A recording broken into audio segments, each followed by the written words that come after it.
Welcome students. हम अब पढ़ेंगे अनसुपरवाइज ट्रेनिंग।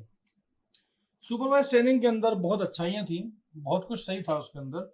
वैलिडेशन हो जाता था, उसके अंदर आपको डिसीजन मेकिंग बहुत आसानी थी। लेकिन प्रॉब्लम क्या है कि प्रॉब्लम ये है कि हमेशा आप सुपरवाइज ट्रेनिंग आपको मिले और हर चीज़ का सुपरविजन मिले तो ऐसा पॉसिबल नहीं है। ऐसा पॉसिबल होता भी नहीं है। रियल लाइफ के अंदर भी क्या होता है कि रियल लाइफ में आप जब देखेंगे तो मैंने एग्जांपल आपको शुरुआत में जब एआई का इंट्रोडक्शन दिया था तभी बताया था कि आपने चलना तो सीखा अपने पेरेंट्स के हाथ पकड़ के, लेकिन दौड़ना खुद सीखा। आपने अगर कोई इंग्लिश की कोचिंग या क्लासेस गए या जहाँ पे आपने इंग्लिश का आपने कहीं स्कूल के अंदर या कॉलेज के अंदर अगर इंग्लिश सीखी है, लेकिन जिस तरह से आप डिलीवरी करते हो अपने स्पोकन में, जिस तरह से आप यूज करते हो वोकेबलरी, उसमें कुछ चीजें ऐसी भी होती हैं जो कि आपको किसी ने नहीं सिखाई, आपने दूसरों को देख देख के सीख ली। या जो भी आप जिसको भी आप इंस्पायर करते हो आप उसने आपने उसको देख के सीख लिया है। तो कहने का मतलब ये है कि यहाँ पे जो भी आप करोगे वो एक ऐसा डेटा होगा जो कि बिल्कुल अनलेबल्ड होगा। या क्या होगा? अनलेबल्ड डेटा पे काम होगा। आपको कुछ भी नहीं पता होगा आगे पीछे के बारे में, कुछ भी आपको इन्फॉर्मेशन नहीं होगी, सारी इन्फॉर्मेशन आपको खुद गैदर करनी है। सारी इन्फॉर्मेशन देखिए, वो क्या था सुपरवाइज के अंदर, क्या सिर्फ आसान काम होते थे उसके अंदर, लेकिन यहाँ पे ऐसा नहीं है। यहाँ पे जो आपको एग्जांपल दिख रहा है उसके अंदर रॉ डेटा दिया हुआ है। उसके अंदर आपको खैर ह्यूमन आइज से तो दिख ही रहा होगा कि यहाँ पे 2 कैट्स हैं और 2 डॉग्स हैं, लेकिन वो चारों जो हैं उन चारों के फीचर्स कुछ अलग अलग हैं। अलग अलग टाइप की कैट है या अलग अलग टाइप के डॉग हैं, तो जाहिर उनकी एज भी अलग अलग हो सकती है। तो कहने का मतलब ये है कि जब भी हम अनसुपरवाइज ट्रेनिंग करते हैं तो अनसुपरवाइज ट्रेनिंग के अंदर हम क्या सोचते हैं कि क्लस्टरिंग जो है वो यहाँ पे, ये वैसे ये एग्जांपल बेसिकली क्लस्टरिंग का है। क्लस्टरिंग एक अनसुपरवाइज ट्रेनिंग का एक हिस्सा है। मैं इसका एग्जांपल एक और बढ़िया है कि मान लीजिए मैं एक किसी पोजीशन पे खड़ा हूँ जहाँ पे बहुत सारे लोग चल के आ रहे हैं और मुझे हर व्यक्ति को अलग अलग जगह पे रोक रखना है और वहां पे उनके ठहरने का इंतजाम मैंने कुछ कर रखा है।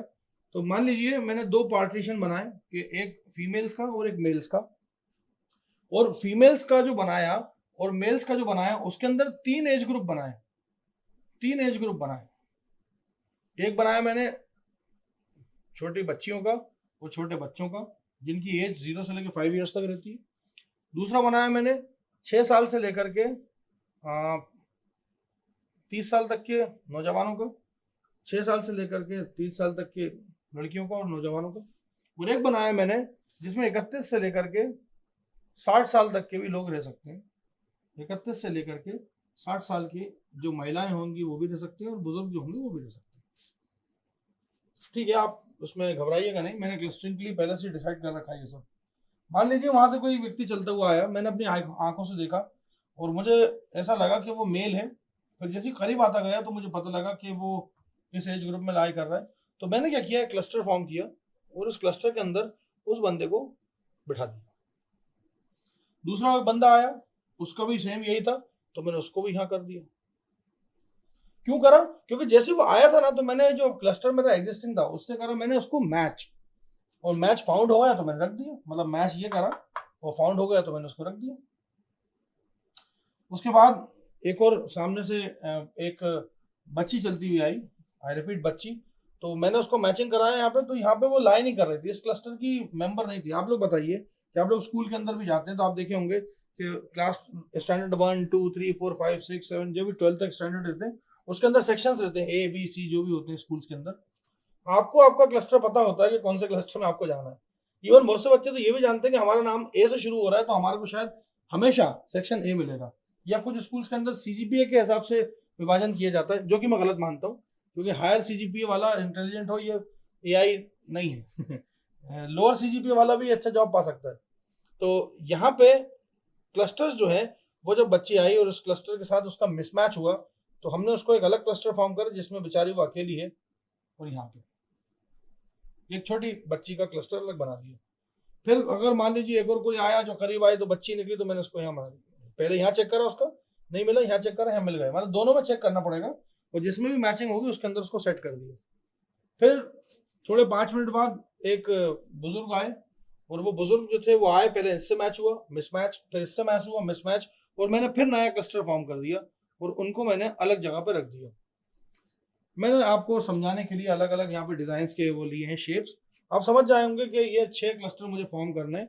और भी अगर मुझे 2 और बढ़ाता मैं क्लस्टर के भाई 60 से भी ऊपर वाले, तो मैं 8 क्लस्टर, नंबर ऑफ क्लस्टर्स कितने मुझे करने हैं, ये तो बिल्कुल जितने भी एज हो, ये 61 प्लस, ठीक है, और इसमें 90 ईयर्स का भी कोई बुजुर्ग आएगा तो इस वाले में, तो जितने भी 8 क्लस्टर फॉर्म होने, क्या ये जरूरी है कि ऑटो फॉर्म होंगे? मान लीजिए इस वाले में कोई भी नहीं आया और इस वाले में भी कोई भी नहीं आई, जरूरी नहीं है कि जितने जितने हैं क्लस्टर तो आप पहले से बना के रख दीजिए, नहीं, वो तो जैसे जैसे लोग आते जाएंगे वैसे वैसे क्लस्टर फॉर्म होते जाएंगे। लेकिन क्या मुझे यहाँ पता था कि कितने क्लस्टर फॉर्म होंगे? क्या मुझे यहाँ पहले से पता था कि किस क्लस्टर में कितने लोग होंगे? मान लीजिए लोगों की आबादी जो थी वो थी 200 लोग थे, तो क्या पता कि 200 के 200 जो थे वो सारे के सारे नौजवान लड़के थे, 31 सॉरी नौजवान नहीं, मतलब 31 से 60 एज ग्रुप के लोग ही थे। आप देखें जब कोई एग्जामिनेशन होता है, कोई पीएसयू होता है उसमें, मतलब या कोई ऐसा एग्जाम होता है रेलवेज का या किसी का जिसमें एज लिमिट 30 तक रहती है, तो जाहिर सी बात है उसके अंदर जितने भी लोग आएंगे वो इन 2 क्लस्टरों से ही बिलोंग करेंगे, या तो आइदर मेल होंगी या फीमेल होंगी, और एज ग्रुप क्या होगी, इतनी होगी। मुझे नहीं लगता कि कोई बच्ची दे पाएगी 5 साल की, या कोई बच्चा दे पाएगा 5 साल का, या 31 साल तो अलाउड ही नहीं है। तो उन्होंने नंबर ऑफ क्लस्टर को क्या कर दिया, इंटैक्ट कर दिया कि 2 ही तरह के क्लस्टर फॉर्म होंगे, 6 साल से लेकर के 30 साल तक के व्यक्ति का या फिर लेडीज का। और यहाँ पे मुझे नहीं पता कि अभी भी इसमें कितने लोग आएंगे, इसमें नंबर ऑफ लोग कितने होंगे, नंबर ऑफ लोग अभी भी मिसिंग है। तो ये जो मिसिंग डेटा है ना, यही है अनलेबलिंग, कि भाई आपको कुछ भी नहीं पता अभी, आपने ठीक है अपने हिसाब से उसकी लेबलिंग कर दी, लेकिन अभी भी आपको अंदाजा नहीं है कि नंबर ऑफ पीपल कितने आएंगे। खैर, ये इस टाइप की मशीन लर्निंग एल्गोरिथम होती है जिसके अंदर आपको अनलेबल्ड डेटा पे काम करना होता है, और ये अलाउ करती है कि डेटा को किसी बिना सुपरविजन के काम करें, बिना सुपरविजन के आपको काम करना है, सिर्फ रॉ डेटा पे काम करना है। अनसुपरवाइज लर्निंग जो होती है ये कभी भी डायरेक्टली अप्लाई नहीं होती क्लासिफिकेशन प्रॉब्लम पे, रिग्रेशन प्रॉब्लम पे, बट हाँ, जैसे सुपरवाइज ट्रेनिंग में क्या था कि आपके पास एक हथियार था कि सुपरविजन था, तो आप क्लासिफिकेशन कर पा रहे थे, रिग्रेशन कर पा रहे थे। लेकिन यहाँ पे क्या है कि जो भी इनपुट आएगा उसका कोई करस्पॉन्डिंग आउटपुट डेटा है नहीं है, ये कोई मालूमात नहीं है आपको। हाँ, इसके अंदर जो डेटा सेट होता है उसमें डिग्री ऑफ सिमिलैरिटीज देखी जाती है कि कौन सा डेटा कितना किससे ज्यादा सिमिलर है, जो सिमिलर टाइप के होते हैं उससे मैच कराया जाता है। मैं आपको एग्जांपल देता हूँ, मैंने छोटेपन में चलना सीखा और भागते हुए बच्चों को देखा, और उन बच्चों में से कोई से एक आध बच्चे या 2 बच्चे या 3 बच्चों की दौड़ने की स्टाइल मुझे पसंद आई, उससे मैं इंस्पायर हुआ और मैंने भी उनकी तरह दौड़ना चालू करा। जैसे मैंने उनकी तरह दौड़ना चालू करा तो शायद उनमें से हो सकता है तीनों में से कोई सा एक जो होगा बिल्कुल मेरा 100% मैच होगा दौड़ने में, या हो सकता है कि मेरा कुछ अलग ही हो, उन तीनों चारों का मिश्रण हो। जैसे मैं पढ़ाने में आपको जो बताऊं ईमानदारी से, मेरे आज तक जितने टीचर्स से पढ़ा है, जितने भी गुरुओं से पढ़ा है, मेरे जितने भी लोग हैं जो मेरे उस्ताद रहे हैं, जिन्होंने मुझे सिखाया, जिसकी वजह से आज भी मैं एआई पढ़ा रहा हूँ आप लोग को, मैं उन लोग की हर एक का कुछ कुछ थोड़ा थोड़ा पोर्शन यूज करता हूँ और अपना कंटेंट बनाता हूँ, अपनी क्लास को पढ़ाता हूँ। अपनी क्लास में थोड़ा सा बच्चों को हंसाता भी हूँ, या बच्चों को डांटता भी हूँ, या कुछ भी अगर करता हूँ मैं, या कोई भी एक्टिविटी करता हूँ, या कोई भी प्रॉब्लम को समझाता हूँ, या किसी भी न्यूमेरिकल को सॉल्व करता हूँ, तो मेरे हर एक टीचर की उसमें छवि होती है, मेरा खुद कुछ नहीं है। लेकिन वो जो कॉम्बिनेशन है ना, उससे जो पैदा हुए मेरा जो अस्तित्व है एज ए टीचर, वो बिल्कुल अलग है, जो शायद उनमें से किसी से भी कंप्लीटली मैच नहीं कर रहा होगा। किसी से 5%, किसी से 7%, किसी से 6.5%, किसी से 10%, किसी से 15%। हर टीचर जो आप, इवन आप भी देखें, आपकी जो आइडेंटिटी है, आप वो एक एग्जांपल दिया जाता है कि किसी को पहचानना हो तो उसके 4 दोस्तों से मिल लो तो उसकी आइडेंटिटी पता चल जाती है। तो क्या आप उन चारों दोस्तों में से किसी एक दोस्त की फोटोकॉपी होंगे? नहीं, आप उन चारों दोस्तों में से थोड़ा थोड़ा पोर्शन सबसे ले चुके होंगे। और यही होता है एनवायरनमेंट से सीखना, और यही होता है डेटा सेट जो है वो सिमिलैरिटीज पे काम करता है। अब हम ये कर क्यों रहे हैं? हम ये कर इसलिए रहे हैं क्योंकि इसके अंदर सुपरविजन नहीं है, एक सबसे बड़ी खराबी। लेकिन एआई के इंजन को ज्यादा बेहतर बनाने के लिए आपको उसको हर टेस्ट से गुजारना पड़ेगा, और सिर्फ सुपरविजन अगर हमें करना होता तो जितनी भी प्रॉब्लम्स थी वो सारी की सारी आप पी टाइप प्रॉब्लम बन जाती, पॉलिनोमियल टाइम में सॉल्व होने वाली बन जाती। तो एनपी टाइप के बारे में कौन बात करता? एनपी टाइप की प्रॉब्लम जिसके अंदर आपको पता ही नहीं होता कि सॉल्यूशन क्या है और कितना है और कैसे आने वाला है। आप मुझे बता दीजिए, आपको मतलब पता होगा कि बारिश का महीना कौन सा होता है, लेकिन आपको क्या ये पता है कि उस महीनों में सबसे तेज बारिश कौन से दिन होगी? सेम गोज विद सर्दी एंड सेम गोज विद गर्मी, नहीं मालूम। एस्ट्रोलॉजी जो है वो बहुत अच्छा है कि पाम देख के वो बता देते हैं, उसके अंदर कुछ लकीरें होती हैं और लकीरों को देख के बहुत से लोग उसके ज्ञानी होते हैं और बता देते हैं कि साहब आपके पास इतना पैसा आएगा और इतना ऐसा होगा, इतना वैसा होगा। ठीक है, अच्छी बात है। That is again the mathematics, astrology. But क्या आपको लगता है कि 100% करेक्ट होती होगी? 100% करेक्ट होती होगी? किसी की हाथ की रेखा जो है बहुत लंबी है, लेकिन उसके एरिया में अर्थक्वेक आ गया और वो दब के मर गया, ये एक्सीडेंट हो गया, तो क्या हम जो उसकी बॉडी होती है उसके बाद देखते हैं अरे तुम्हारी तो रेखा लंबी है, तुम कैसे मर गए, तुम्हें तो अभी जीना चाहिए। तो इसीलिए इम्परफेक्शन जो है, इम्प्रिसिशन जो है, उसको सॉल्व करने के लिए एआई के पास क्या हथियार है? सुपरविजन तो ठीक था, सुपरविजन में आपने गलती करी सुधर गए, गलती करी सुधर गए, लेकिन उन प्रॉब्लम्स का क्या जिसमें आप गिरते हो, उठने गिरने के बाद आपकी चोट लगती है, डिटॉल लगता है, 2-3 दिन बाद सही होता है, फिर आप चालू कर देते हो वही करना। तो वो प्रॉब्लम जो है वो एआई समझता है। एआई को एक और चीज जो है बड़ी खलती है वो ये कि जो ह्यूमन फ्रेजेस होते हैं, ह्यूमन फ्रेजेस को समझने के लिए कंडीशन होती है। जैसे कि मैं आपको एक एग्जांपल देता हूं, मैं एक हिंदी का वाक्य बोलूंगा, उसका मतलब आप समझिएगा। रोको मत जाने दो, या फिर रोको मत जाने दो। अब ये दोनों जो है अलग अलग स्टाइल में बोले गए हैं, लिखोगे तो सेम दिखेगा लेकिन मतलब अलग अलग है। एक का मतलब होता है रोको, इसको रोको, ये इंपॉर्टेंट है, इसको मत जाने दो।